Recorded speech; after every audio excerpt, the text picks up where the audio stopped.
네. 그리고 우리가 그 전류를 기술할 때 어떤 그 단면적이 작은 그 도선에 많은 2A 의 예를 들어 전류가 통과한다고 했을 때 이 단면적이 작은 데서 통과하는 경우랑 단면적이 큰 어떤 이런 그 도선에서 어 2A가 통과하는 경우랑 그 물질의 어떤 그 이동 상태, 그 전자의 이동 상태가 달라지겠죠. 그래서 그걸 정확하게 기술하려면은 우리가 그 전류의 개념보다는 전류 밀도라는 개념을 더 많이 사용합니다. 그래서 전류 밀도는 뭐냐면은 이 전류를 이 그 해당 도선에 단면적으로 나눠준 값이 되겠습니다. 그래서 그걸 우리가 J라고 쓰고요. 그래서 만약 2A가 그 단면적이 뭐 4m 제곱인 이런 그 도선을 통과할 때 전류 밀도를 구하면은 그 2를 4로 나눠주면 되겠죠. 그런 개념이 되겠습니다. 그래서 이 전류 밀도를 사용해서 우리가 그 ohm의 법칙을 다시 한번 그 들여다보면요. 이 양 끝에 이게 도선이라 하고 양 끝에 걸리는 전압을 우리가 V라고 했을 때, 즉 V는 이 E 곱하기 이 거리, 전기장 곱하기 이 거리 L이 될 겁니다. 그 다음에 V는 또 ohm의 법칙에서 I 곱하기 그 R 한 게 되겠죠. 근데 R이 뭐냐면 R은 또 이 L분의 이 단면적 A분의 L 곱하기 저항, 로가 되겠습니다. 그 두 식을 우리가 연립해서 풀면은 J는 그 로분의 1의 그 전기장 E 값이 됩니다. 그래서 우리가 그 로분의 1을 그 시그마 컨덕티비티라고 정의를 한다고 했었죠. 그래서 J는 시그마 E가 바로 이 도선의 어떤 그 ohm의 법칙을 기술하는 또 다른 식이 될 겁니다. 그걸 우리가 우리가 ohm의 법칙 V는 IR보다 사실 이런 그 미시 세계에서는 우리가 J 전류 밀도와 그 시그마 그 다음에 E 전기장과의 관계를 이렇게 더 이 공식으로 이제 많이 기술합니다. 그래서 여러분들이 ohm의 법칙이라고 하면은 V는 IR만 이제 생각하지 마시고 J는 시그마 E다. 그래서 전류 밀도가 전기장과 그 컨덕티비티의 곱으로 주어진다. 그렇게 이제 아시면 되겠습니다.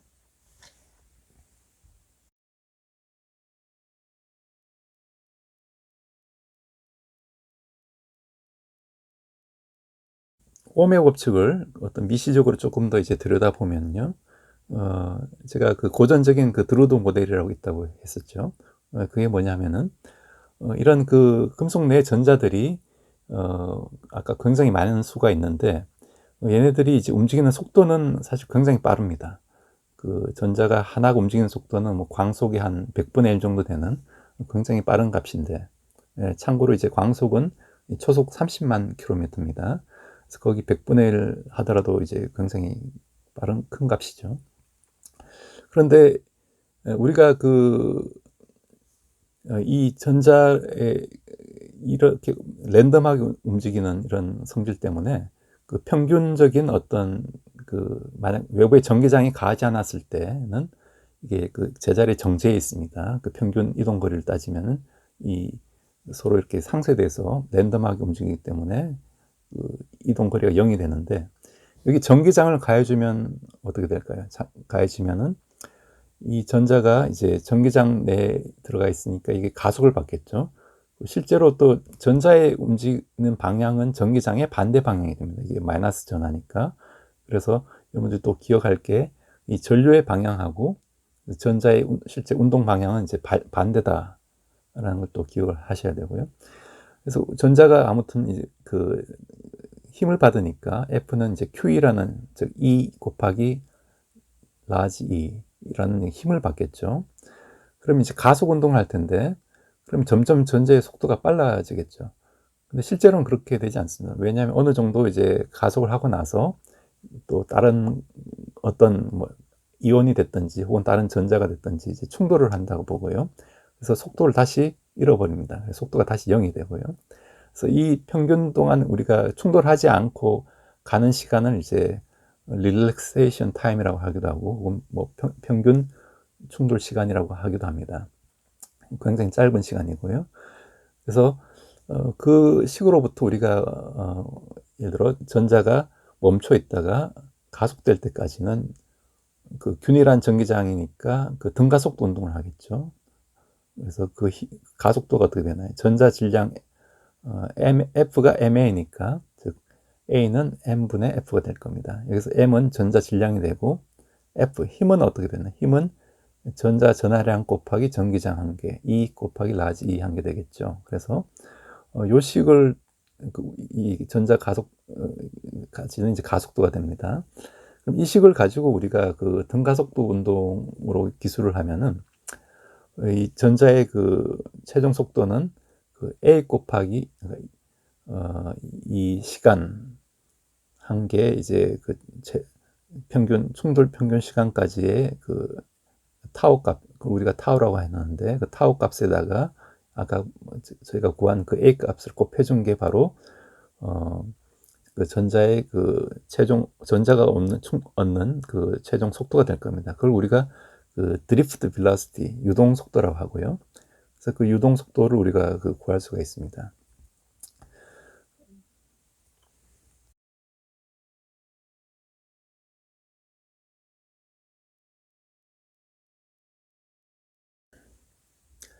네, 그런데 그 제가 그 J, 즉 전류 밀도는 컨덕티비티 시그마 곱하기 전기장이라고 했었죠. 그래서 그 식에서 또 J는 우리가 그 어떤 전자의 그 부피 밀도 N에다가 전하량 곱하기 이 유동 속도 한 게 됩니다. 즉 J는 그 NEV가 되는데 그 왜 그런지는 여러분들 한번 그 제 강의 자료를 보고 한번 생각을 해보십시오.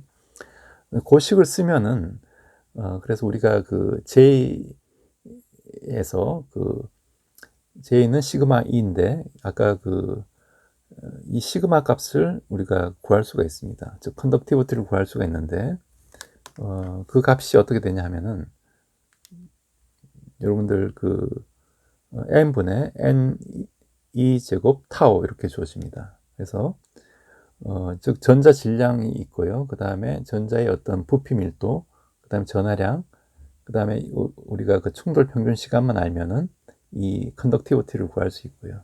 그 얘기는 바로 우리가 그 비저항 값도 구할 수가 있는 거죠. 그래서 이 값들은 이제 우리가 그 이론적으로 다 이제 계산할 수가 있고, 네, 이렇게 우리가 그 전기 전도도는 우리가 그 전자의 그 부피 전하 밀도 n하고 그 충돌 평균 시간 타워만 알면은 그 쉽게 계산할 수가 있습니다. 그리고 여러분들이 또 알아야 할 개념은 그 민 프리 패스, 그 평균 어떤 자유 거리라는 게 있는데 이건 그 이런 그 전자가 움직일 때 충돌하지 않고 갈 수 있는 어떤 평균 거리가 되겠습니다. 그래서 유동 속도에다가 그 평균 그 이동 그 충돌 평균 시간을 곱해주면 되겠죠. 그래서 VD에다가 그 타우를 해준 게 바로 그 민 프리 패스, 즉 충돌 평균 그 자유 거리가 되겠습니다.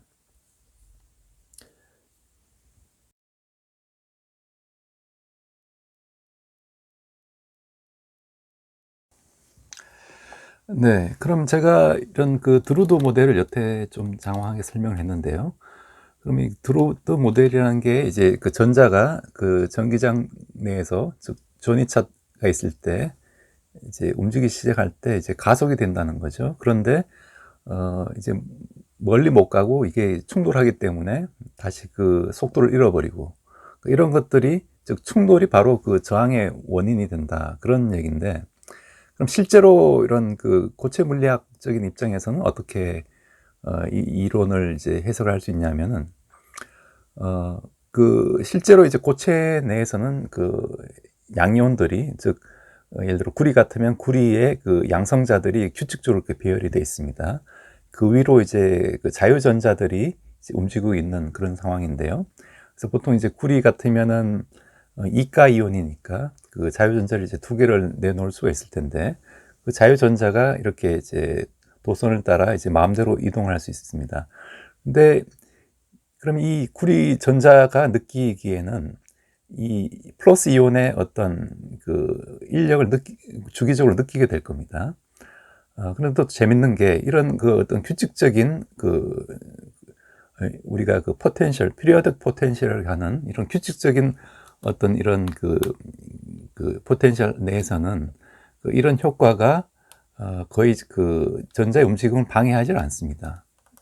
그걸 우리가 블록 시어렘이라고 하는데, 그래서 전자는 자유전자처럼 움직이고, 대신에 어떤 주기적인 이런 거리를 이동할 때마다 전자의 위상, 페이스가 바뀌는 그런 효과만 주게 됩니다. 그래서 이런 자유전자 모형이 실제로 이런 도체 내에서도 잘 맞고요. 그래서 다만 달라지는 건 뭐냐면은, 이게 전자끼리는 서로 이제 충돌할 확률이 굉장히 작고, 대신에 이런 이온들의 어떤 바이브레이션 하는 그런 에너지, 그걸 우리가 포논이라고 하는데, 그런 포논과 사실 전자가 이게 충돌을 할 수가 있습니다. 그래서 일렉트론 포논 스캐터링이라고 하는데, 그게 주로 이런 저항의 주요 원인이 됩니다.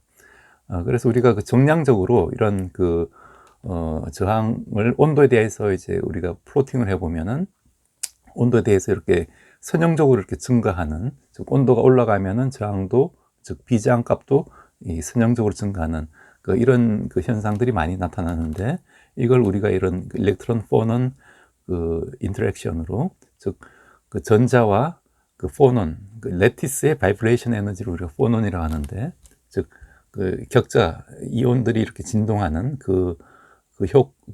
효과하고 이 전자가 이제 서로 이제 영향을 주고 받는다는 거죠. 그래서 거기서 이제 대부분의 어떤 저항의 원인이 된다고 보시면 여러분 되겠습니다.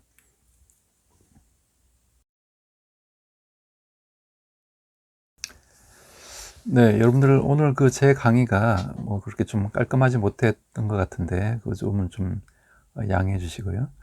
뭐 모든 타자가 매번 이제 홈런을 칠 수는 없겠죠. 그래서 다음번에 조금 더 이제 나은 강의로 뵙도록 하겠습니다. 그리고 오늘의 클로징 멘트로서 제가 전자가 눈이 있다라고 이제 제목을 한번 붙여봤습니다. 이게 무슨 얘기냐면은, 우리가 아까 유동 속도가 있다고 했죠. 근데 이 유동 속도는 초속 뭐 수 밀리미터 정도. 실제로는 전자가 그렇게 거의 움직이지 않는다는 얘기죠.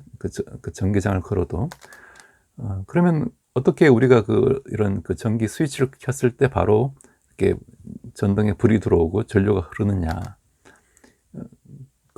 그건 이제 실제로 어떤 스위치가 닫혔을 때 전자가, 즉 전기장이 생기죠. 그러면은 전이체가 생기니까 전자가 이제 조금씩, 한 전자가 약간 움직일 겁니다. 그럼 이 전자가 움직이면서 내는 어떤 전기장이 있겠죠. 이 전기장의 전파 속도는 거의 광속에 가깝습니다. 광속이라고 해도 되고요, 사실. 전기장도 이제 빛의 어떤 전자기파의 일종이니까. 그렇기 때문에 이 광속으로 이제 전파되는 신호가 있다는 얘기죠. 그래서 옆에 있는 전하도 미세한 힘을 느끼고, 즉 E 곱하기 2 한 게 이제 힘이니까 그 힘을 느끼고 따로 움직이기 시작한다. 그래서 바로 스위치를 닫으면은 효과가 광속으로 이제 도선을 따라서 전파된다. 이제 그렇게 설명할 수가 있습니다. 네. 그래서 이런 것들이 우리가 일상생활에 어떻게 또 연관이 되냐면은, 제가 전쟁사나 이런 전쟁 영화를 좀 좋아하는 편인데요. 우리가 위진 남북조 시대, 그래서 남북조 시대 때 중국에 비수대전이라고 있습니다. 이게 어떻게 보면 전쟁사에서 조금 미스테리한 그런 사건인데요. 즉 전진과 동진이 서로 이렇게 강 하나를 마주주고 이렇게 대처를 하고 있었습니다. 그때 이제 전진의 어떤 동진의 장군이 이제 전진의 어떤 장군에게 우리가 이제 강을 건널 동안 잠시 군사들을 좀 뒤로 물려달라라고 이제 부탁을 했고, 그래서 전진의 장군도 그럼 강을 넘어왔을 때 그때 치면 되겠다. 왜냐하면 전진이 그때 병력이 뭐 100만에 가까웠고, 동진은 한 8만, 10만이 채 안 됐기 때문에 충분히 이걸 이길 수 있다고 생각했었죠. 그래서 그 부탁을 들어줬습니다. 그런데 막상 동진군이 이제 강을 건너기 시작할 때 병사를 물렸으니까, 이게 어떻게 보면 뒤쪽으로 후퇴를 한 셈이죠. 근데 100만 명이 이렇게 모여 있는 상황에서 앞에 병사들이 후퇴를 하니까 또 누군가가 우리가 전쟁에서 졌다 이렇게 뭐 헛소문을 좀 퍼뜨렸습니다. 그러면은 그 어떤 군중 심리로 인해서 그 실제로 이제 이 전쟁에서 진지 알고 모든 병사들이 이제 서로 이제 자기 살기 위해서 도망가기 바빴다. 그래서 그 와중에 이제 동진군이 이제 쳐들어와서 완전히 게임의 그 승패가 이제 동진의 압승으로 끝났는데요. 이런 상황을 이제 이런 물리학적으로 관점에서 보면은 우리가 어떤 정보의 전달, 즉 소리는 굉장히 초속 340m 밖에 못 가죠. 근데 우리가 이런 빛 같은 경우에는 초속 30만 킬로미터를 갈 수가 있고, 그래서 전략적인 후퇴지만 그걸 저기 뒤에 있는 병사들, 수십만 병사들한테 그 내용이 잘 전파가 되지 않았기 때문에, 그래서 초기에 어떤 그 몇 걸음 후퇴가 바로 그 전쟁의 그 패배와 연관이 될 정도로 굉장히 어떤 큰 그 효과를 줬다는 거죠. 그래서 이런 걸 여러분들이 역사를 한번 생각해 보시면은, 우리가 어떤 미세한 영향들이 그게 계속 이제 증폭이 될 수가 있습니다. 그래서 어떤 사회 현상도 그런 것들이 있고, 그런 걸 우리가 군중 심리라고도 하는데, 갑자기 몇 사람이 이제 뒤로 막 달려가기 시작하면은 왠지 나도 따라서 뒤로 이제 도망가야 될 것 같고, 그게 또 우리가 내재된 어떤 본성으로 이 DNA에 남아있는 그런 습성입니다. 그래서 여러분들이 항상 그 어떤 군중 심리에 휩쓸리지 마시고, 어떤 주관을 가지고 모든 상황을 면밀하게 한번 판단하시는 그런 계기를 한번 삼으시길 바라겠습니다. 네, 이상으로 제 강의를 시청해 주셔서 감사드리고, 더 나은 강의로 찾아뵙겠습니다. 네, 감사합니다.